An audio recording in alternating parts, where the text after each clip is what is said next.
ഇപ്പം നിങ്ങൾ ഓർക്കും എന്തിനാണ് ഈ ഒരുങ്ങി കെട്ടിയിരിക്കുന്നതെന്ന്. ഇവനെയും കൊണ്ടൊന്ന് ഹോസ്പിറ്റലിൽ പോകാനായിട്ടാണ്. മാസത്തിലൊരു 1 2 3 പ്രാവശ്യം ഇവനെ ഒന്ന് ഹോസ്പിറ്റലിൽ കൊണ്ടുപോയില്ലെങ്കിൽ ഇവനൊരു മനസ്സമാധാനക്കേടാണ്. അതുകൊണ്ട് ഈ പ്രാവശ്യം പോകുന്നതെന്ന് പറഞ്ഞാൽ കഴുത്തിലൊരു ചെറിയൊരു മുറിവല്ല, ഈ വെള്ളം പറ്റിയിരുന്ന് അങ്ങനെ പൊട്ടുന്നതാണ്. പൊട്ടി അതും വഷളായി. നമ്മളതിനെ ഓർത്തുന്ന ഹോസ്പിറ്റലിൽ പോയി കാണിച്ചേക്കാമെന്ന്. അങ്ങനെ കാരിത്താസ് മാതയിൽ പോവാണ്.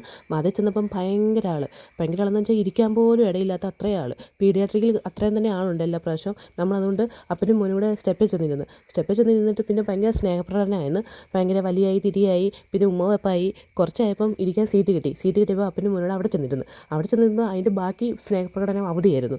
ഞാനൊത്തിരി എന്താ ഇത്രയും സ്നേഹം കാണിക്കുന്നതെന്ന്. കുറച്ചായപ്പോൾ ഇച്ചായപ്പം എന്നോട് പറഞ്ഞു, എടി അവനെന്നെ മാന്തി പറിച്ചെന്ന്. അത് കേട്ടപ്പോൾ എനിക്കൊരു സമാധാനം. പിന്നെ ചോരയൊക്കെ വരുന്നുണ്ടായിരുന്നു. നമ്മൾ പിന്നെ അത് ക്ലീൻ ചെയ്യാനൊക്കെ പോയി കുറച്ച് സമയം എടുത്ത്. അത് കഴിഞ്ഞിട്ട് ഡോക്ടർ നമ്മളെ വിളിച്ചു കഴിഞ്ഞപ്പോൾ അവനെ ടെസ്റ്റ് ചെയ്ത് ഓക്കെ എന്ന് പറഞ്ഞു. പിന്നെ കുറച്ച് മെഡിസിനൊക്കെ കിട്ടി. അത് കഴിഞ്ഞിട്ട് നമുക്ക് ഭയങ്കര ലേറ്റായി.